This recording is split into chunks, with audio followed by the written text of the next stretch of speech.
Hello and welcome to this video on electromagnetism. It is a very important chapter in all the curriculum. So let's start by understanding the name itself. If you look at the name, it sounds quite long and scary, but believe me, it's a very easy chapter to understand and a very interesting chapter. So what do we have in the name? If you look at the name, it is made up of two parts, electro and magnetism. The term electro comes from your electricity and magnetism comes from magnets. Now, electricity and magnetism are the two chapters which are always done before you come to this chapter on electromagnetism. So, what do you study in this chapter? As you might be already aware, this is a chapter which talks about electric motors. This is a chapter which talks about electromagnetic induction, AC generators, transformer. Many students get scared by such big terms, but believe me, this chapter will make perfect sense to you if you go through this chapter topic by topic, right? So we have separate videos for each of the topic. For each of the lessons, you'll find separate video. If you want to delve deep into any particular topic, if you want to skip this video and if you want to develop an understanding of any particular topic, you can directly go to that video.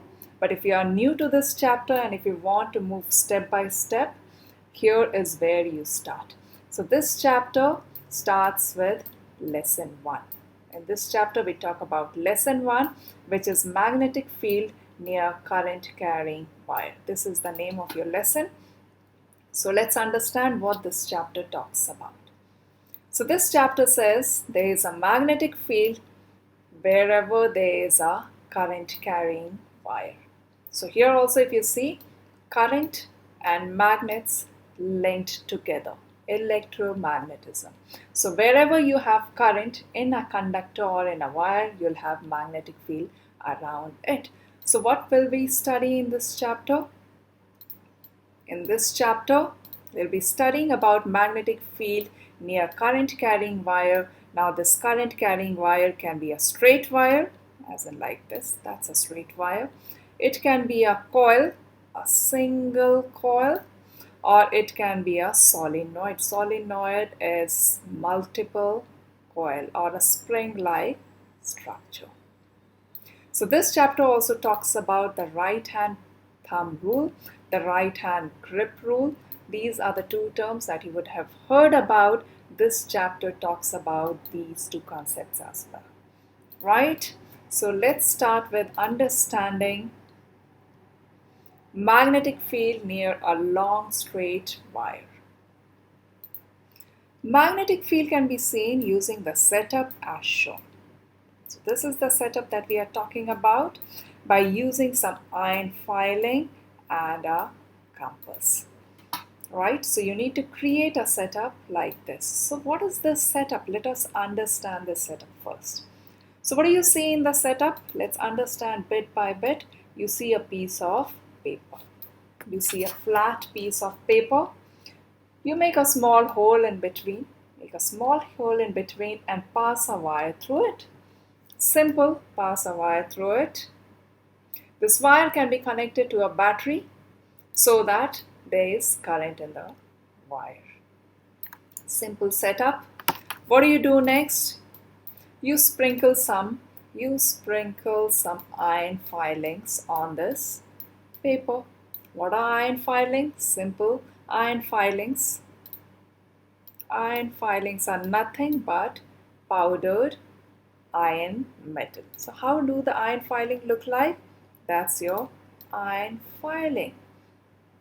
Powdered iron metal. You sprinkle some iron filing on it. Let's understand, because iron is a magnetic material, it gets attracted to the magnet. Iron filings will move on this piece of paper and it will arrange itself in a particular pattern. So what happens when the iron filing are near a magnet? I have a picture on it as well. So if you see, if the iron filings are near a piece of magnet, the iron filings are arranging themselves in the shape of magnetic field lines. Same thing you'll observe here as well. The iron filings will not be randomly scattered on the piece of paper, but rather they'll arrange themselves in circular pattern around the wire. So what does this prove you?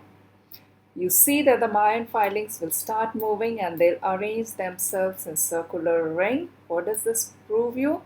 This proves that if an electric current is passed through a wire, magnetic field is produced around it. Right? If an electric current is passed through a wire. So this is your wire. Let me show it to you with my pointer. This is your wire. If there is a current through the wire, there will be a magnetic field which will be produced around it.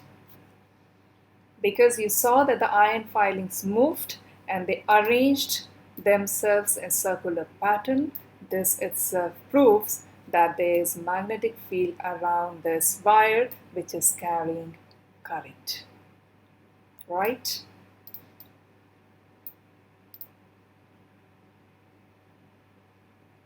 So how can we find the direction of these magnetic field lines? Now if you have magnetic field lines, these are lines of forces. Magnetic force. Force is a vector quantity. Vector quantities always have a direction. So if these are your field of lines, they should also have a direction. So how do you find the direction of these magnetic field lines? So scientifically, how do you assign a direction to these magnetic field lines? This is what you do. You use the right hand grip rule. You use the right hand, you use the right hand thumb rule. So how does it work? You imagine gripping the wire in your right hand. So take your right hand and imagine that you're holding the wire in your right hand such that the thumb points in the direction of the current. Then the finger will curl in the direction of the magnetic field. So let's look at this picture. Make sure that you're taking your right hand, not your left hand.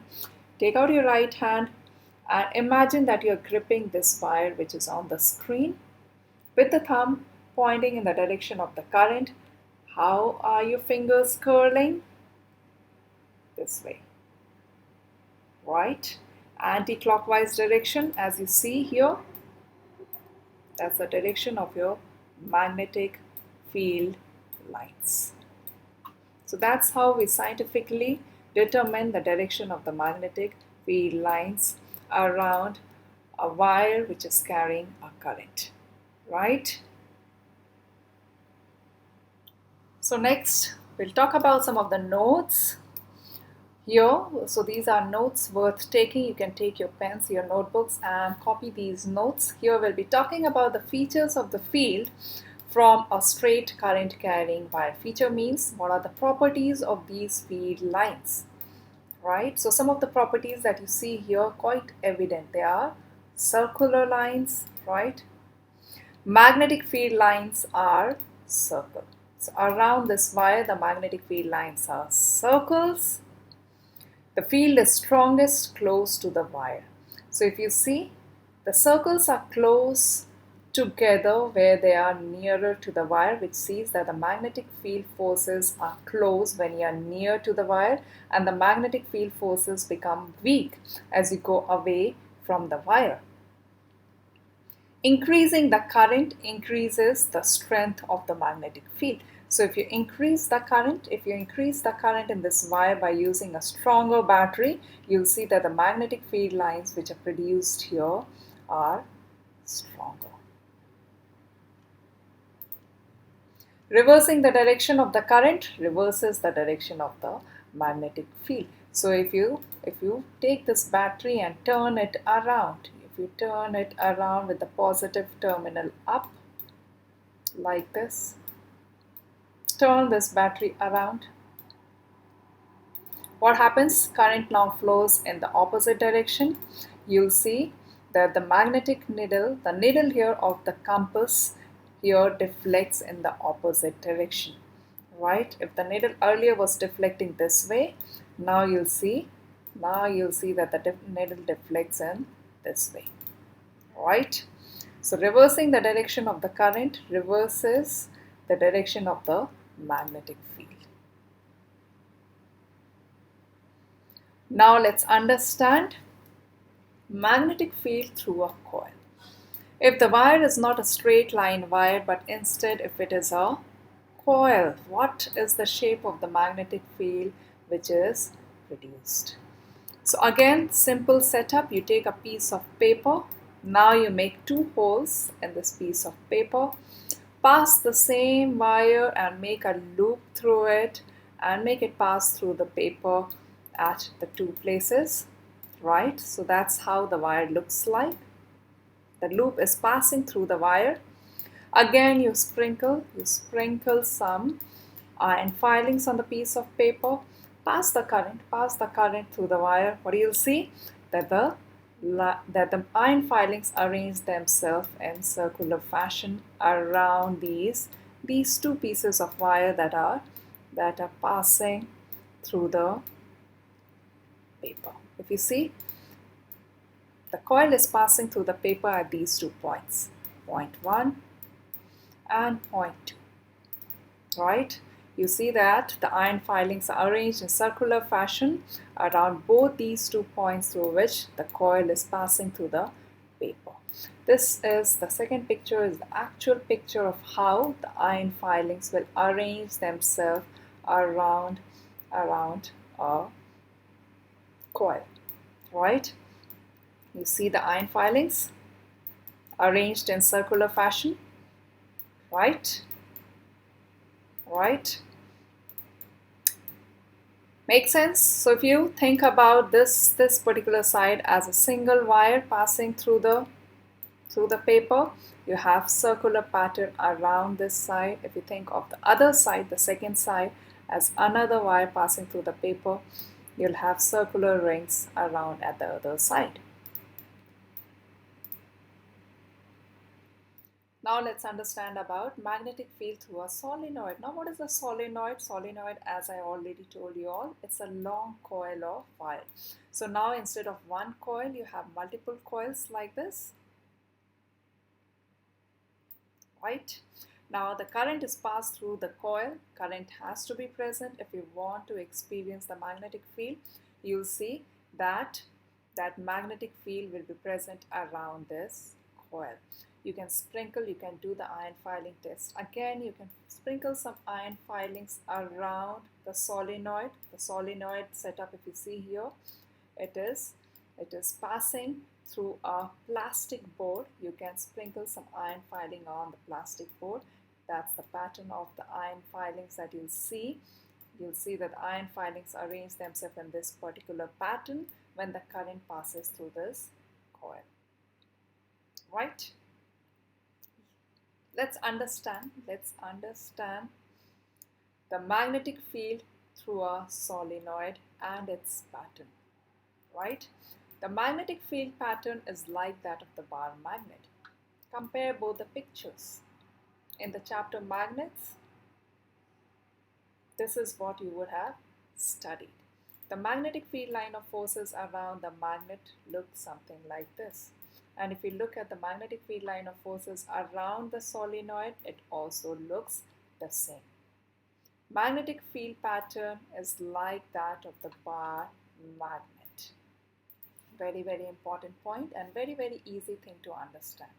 So if it is behaving like a magnet, it should also have a north pole and the south pole. How do you determine the north pole and the south pole? The end through which the lines come out. The end through which the lines are coming out are called the north pole, and the end at which the lines enter are called the south pole. So you can take your compass needle to find the north pole and the south pole. You can plot the lines and you'll see that the direction of the arrows where it is coming out of the pole is called the north pole and the other end is called the south pole. You can determine the polarity of a solenoid without using the compass needle as well, which we'll understand later in this video. Now again, some notes worth taking. Let's talk about some of the features of the field from the solenoid. So what are some of the important properties of these magnetic field lines that you see here? Magnetic field of a solenoid is uniform inside the solenoid. If you look inside the solenoid, look at all these blue lines inside the solenoid. They are all parallel lines. They are uniform, equidistant, and parallel. Right? So magnetic field lines of a solenoid is uniform inside a solenoid. The magnetic field line is that of a magnet. If you compare them, the magnetic field lines look alike. Increasing the current increases the magnetic field. If you have stronger current in the solenoid, you'll have stronger solenoid magnetic field produced. Increasing the number of turns of the coil. If you're increasing the number of turns in the coil, it increases the magnetic field. So there are two ways in which you can increase the magnetic field. You can introduce more number of turns in the coil or more number of coils in the solenoid, or you can increase the current in the solenoid. Reversing the current will reverse the magnetic field. If we reverse the direction of the current, say that you are reversing the direction of the current, the polarity will be reversed. Right? So here we'll talk about how do you determine the poles of a solenoid. Very, very simple. You'll use the right hand grip rule. Right? So what do you have to do in this? In this, you have to imagine gripping the coil with your right hand. You do not have to hold the coil yourself. You can just imagine that you're gripping the coil in your right hand. Again, the right hand has to be used in such a way that the finger point in the direction of the current. You have to curl in such a way that your fingers are pointing, your fingers are curling in the direction of the current. The thumb then points towards the North Pole. The thumb then points towards the North Pole. So if you look at the picture itself, that's how the current is flowing. Imagine gripping the solenoid so that the finger is curling in the direction of the current. The thumb will give you the direction of the North Pole. So where is the South Pole? Automatically the other end is your South Pole. Right? So here we have a worked example for you all to practice. So a coil in the diagram A is producing a magnetic field.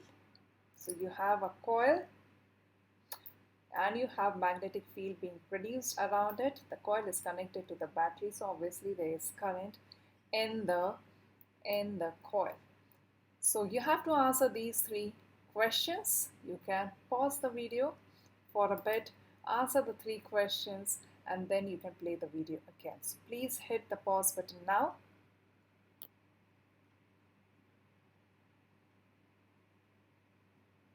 All right. So give two ways in which the strength of the field could be increased. Tally your answers. You can increase the number of turns, or you can increase the current in the wire. How could the direction of the field be reversed? You can reverse the current or you can reverse the battery. Question number 3, show the conventional current direction and the north and the south pole of the coil. So in which direction is the current flowing? As you know, the current always moves from the positive terminal of the battery towards the negative terminal. So that's how the current is moving, going all the way up, going down, all the way up. Right, so let's mark not so many arrows. So that's how the current is coming, going up, current coming, moving up. Now how do you find the North Pole? Imagine that you're gripping this solenoid in such a way that your fingers curl in the direction of the flow of the current. The thumb then points in the direction of the North Pole. Right? So where is the North Pole? This is your North Pole. and this is your south pole. So I hope you all have understood this chapter quite well enough, because next chapter will be talking about the motor effect, which lays the foundation for understanding the working of the electric motors.